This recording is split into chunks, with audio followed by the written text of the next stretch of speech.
আমার এটা ছোট থেকে আমার জেঠার নাম রেখেছিল, বুঝলেন না? তো এটা তখন তো আর নরেন্দ্র মোদী তখন নামটা প্রচলিত হয়নি, এটা এখন নেই, তো এই জিনিসটা প্রচলিত হচ্ছে। তো এতে আমার কোনো, এটা আমাদের সৌভাগ্য যে একটা প্রধানমন্ত্রীর সঙ্গে আমার একটা নাম জয়েন করা হচ্ছে। কিন্তু বিশেষ করে এটা কোনো রাজনীতির সম্বন্ধ নাই আমার।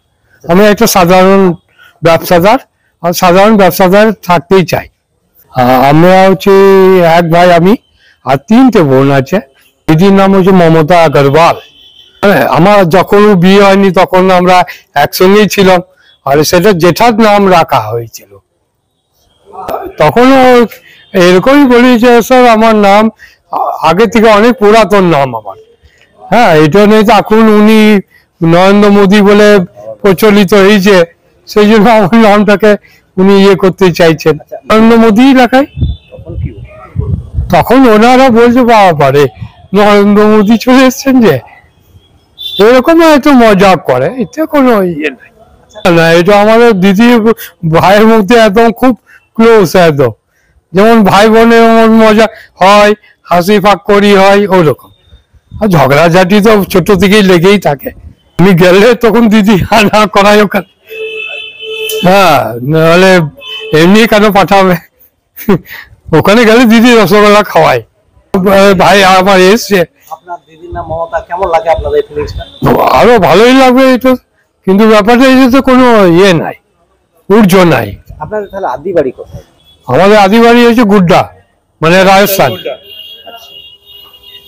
তো এই যে মমতা আপনার দিদি, তিনি কোথায় থাকেন বর্তমানে? কলকাতায়। হ্যাঁ, তারা নামটা দেখেই তো বলে বাপ বাড়ি, উনি আরো আগে সরে যান, বুঝলেন না, এনাকে আগে দাও কেন বলে, নামটা দেখে হয়তো বলছে। কত সাল থেকে আপনি ভোট দিচ্ছেন? এই 18 হবে, আমার অত খেয়াল নেই, কিন্তু ম্যাক্সিমাম 18। এটাও মানে আপনাকে একটা কথা বললাম যে এটার সঙ্গে আমার কোনো সম্পর্ক নেই, কিন্তু হ্যাঁ এটা অনেক আমাদের পুরাতন নাম, আমার জেঠাতে রেখেছেন নামটা। হ্যাঁ, তো তখন তো আর নরেন্দ্র মোদী এখানে আসেননি, বা তখন আমাদের এখানেও নাম ছিল না নরেন্দ্র মোদী, তখন কেউ চিনত না। হ্যাঁ, ভালোই লাগে। আপনার জেলার সর্বপ্রথম খবর পেতে জনকণ্ঠ টিভি নিউজের ফেসবুক পেজটির ফলো বাটনে ক্লিক করুন এবং ইউটিউব চ্যানেলটি সাবস্ক্রাইব করুন।